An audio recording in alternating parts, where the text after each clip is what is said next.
Hello everyone, welcome back to the Zekko football channel. Arsenal have defeated Liverpool in an epic game by 3-1. But what was the reason that Arsenal were able to get one over on the mighty Reds? Well, it wasn't actually what you think, and it wasn't the mistake between Van Dijk and Alisson. In fact, it was something a little bit deeper, and today we're going to explore it. If you are new to the channel, please make sure that you subscribe, you like the video, and you turn on those notifications. It really would help me out and it would mean a lot. But now, let's get into it.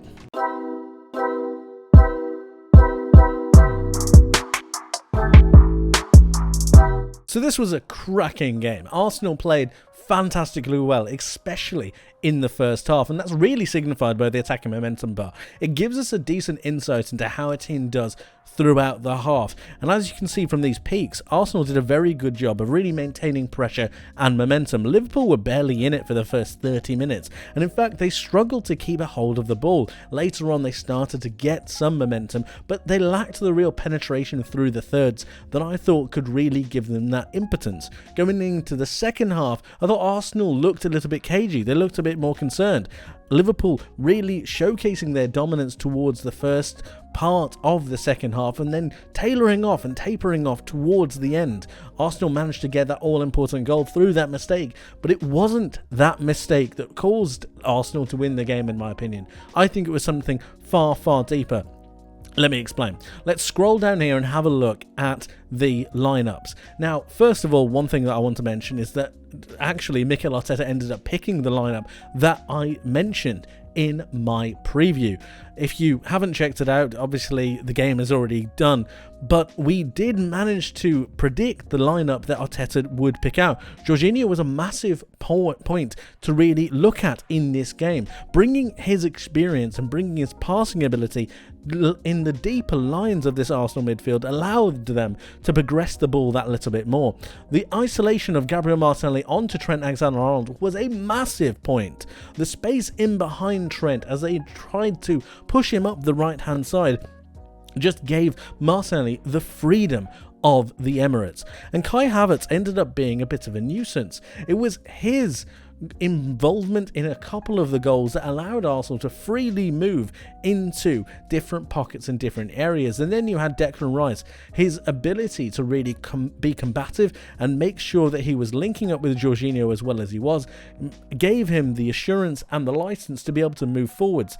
It was a brilliant move from Mikel Arteta. Zinchenko ends up being substituted for Kivior later on due to some kind of injury, I think. But overall, the game plan worked fantastic for Arsenal. One thing I want to mention for Liverpool is that Trent did not look himself. The tactic to have him go down the right-hand side exposed him on a number of occasions. Joe Gomez got booked early on, and Alexis McAllister, although I thought he had a pretty fantastic game, he actually ended up being exposed a lot of the time. They didn't have the ability to be passing into these wide areas or these wide thirds here. I thought that Gravenberch and Curtis Jones didn't get on the ball anywhere near as much as they needed to, and this was down to the lack of responsibility that Virgil van Dijk and Konate took in trying to progress the ball through the thirds, but it was also down to the way that Arsenal set themselves up. Let me explain. Here we have the Arsenal average positions. Now, one interesting thing is they don't actually have a central striker here. Kai Havertz has dropped into that forward 8 role, and it meant that they had 2 holding midfielders and 2 8s, making sure that they were able to cut off the passing lanes to both Ryan Gravenberch and Curtis Jones. And what happens is that they stopped these lanes in between the two Liverpool midfield 8s, and it just stopped Liverpool from being able to progress the ball through the pitch. It gave them abilities to be able to double up with Bukayo Saka and Ben White. Martinelli doubled back to help Zinchenko, and it just meant that Liverpool weren't able to progress the ball through the pitch.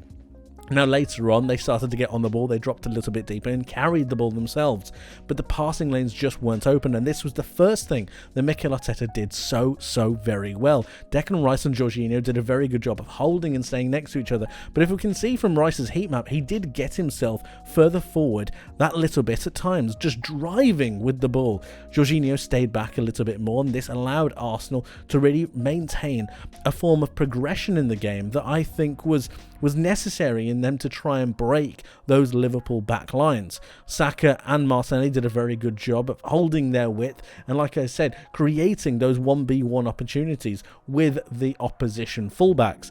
Martin Odegaard did a very good job of dropping in deep to try and recycle possession whenever Liverpool's press would go high. And it's the spreading of the fullbacks to make sure that Arsenal's passing lanes were always open and available. It was this change, this four-man midfield, no striker, this four-man midfield that allowed Arsenal to bypass Liverpool's press, but also at the same time isolate different zones on the wings. What Liverpool ended up doing with Trent Alexander-Arnold is pushing him high and wide, bringing the likes of Joe Gomez into a more central role with Van Dijk and Konate. This allowed Trent to be able to move a little bit further forward, but the space in behind was far too great, and it was exploited time after time after time again with raking crossfield passes from Declan Rice, passes over the top from the likes of Jorginho, and the ability for them to be able to pass through the thirds, utilising Martin Odegaard and utilising the likes of Jorginho's passing and Declan Rice's passing. It was extremely good and a really good exploitation of Arsenal onto Liverpool. One more thing that I'll say from Liverpool's point of view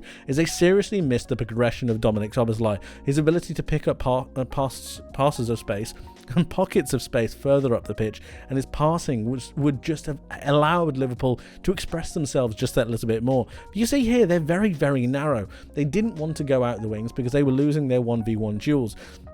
The runs in between from the players out wide just meant that Liverpool became a little bit too narrow for their own good. They didn't have those overlapping runs in terms of the fullbacks. Trent wasn't fit for an extended period of time, and then you've got Joe Gomez not making those runs either. So they just seem to lack a little bit of penetration out in wide areas, but at the same time, because of the operation that Arsenal did on this Liverpool midfield, it meant that there was always an extra Arsenal player in comparison to the three Liverpool players.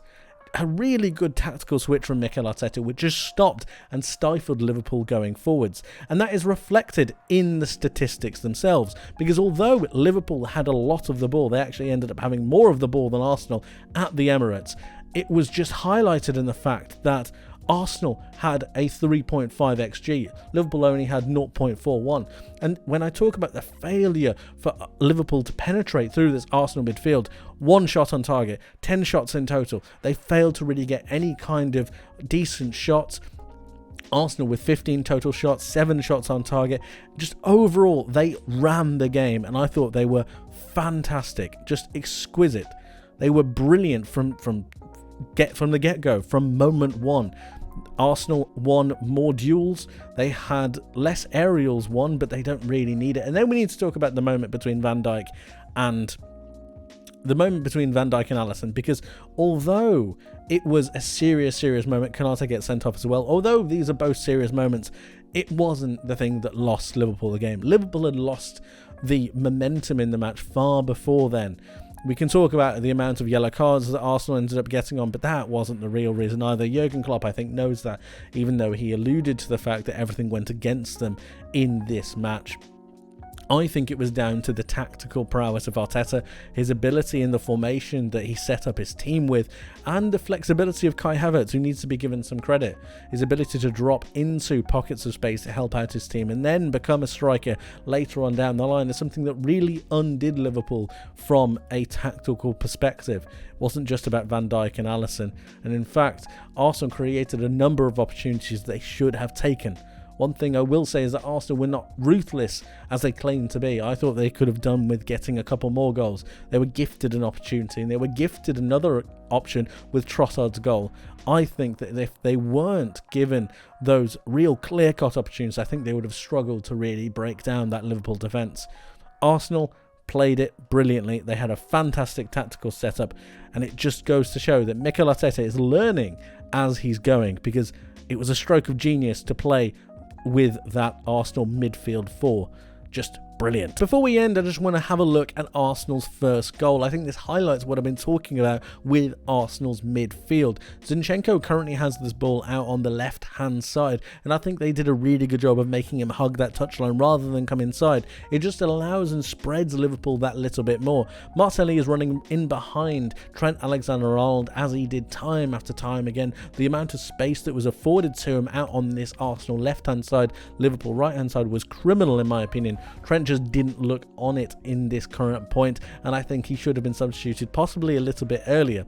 But I want to focus on this Arsenal midfield. Kai Havertz is currently occupying a midfield 8 role. Martin Odegaard is in the other 8, and we've got the 2 holding midfielders just a little bit further behind. If I forward this on a little bit, Martin Odegaard is going to receive a pass from Zinchenko here, and it's going to begin the play. Kai Havertz has dropped in from an attacking striker role to pick up that 8 position, but he's going to spin into the space that has been allowed from Liverpool because of the way that Liverpool have been exposed, not only in the wide areas, but also through the middle of the pitch. We have obviously Martinelli out on this side. Kai Havertz has dropped in, and that's dragged away Alexis McAllister.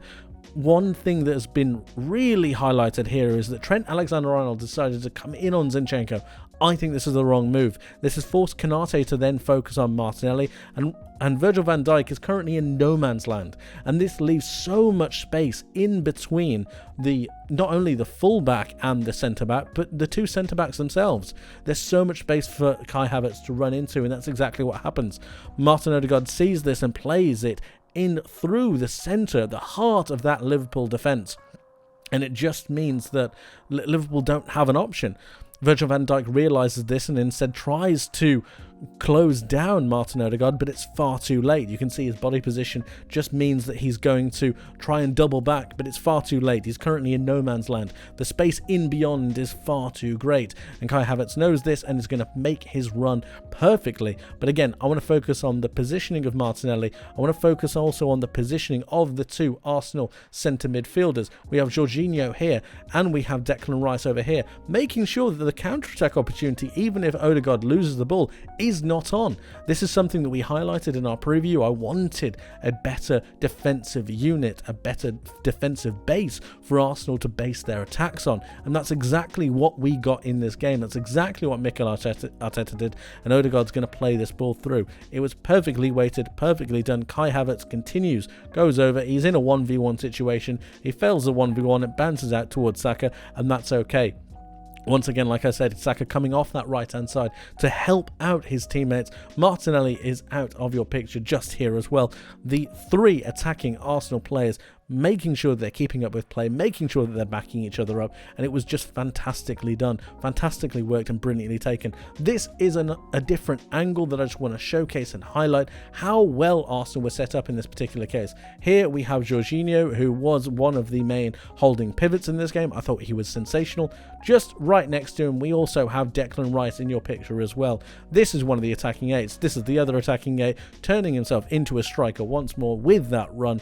Brilliantly worked, brilliantly taken by Arsenal, and in the end, it was a fantastic day for the Gunners, who took their chances, but it was that tactical switch in the midfield which I think really gave them the advantage. Let me know what you guys think in the comment section below. I would love to hear from you. How did you find the game, and what tactical tweaks did you think really allowed Arsenal to impose themselves on Liverpool? Let me know your thoughts. I would love to hear from you. Thank you ever so much for watching. I hope you enjoyed. I hope you learned something new, and I hope to see you in the next one. But until then, my friends, take care.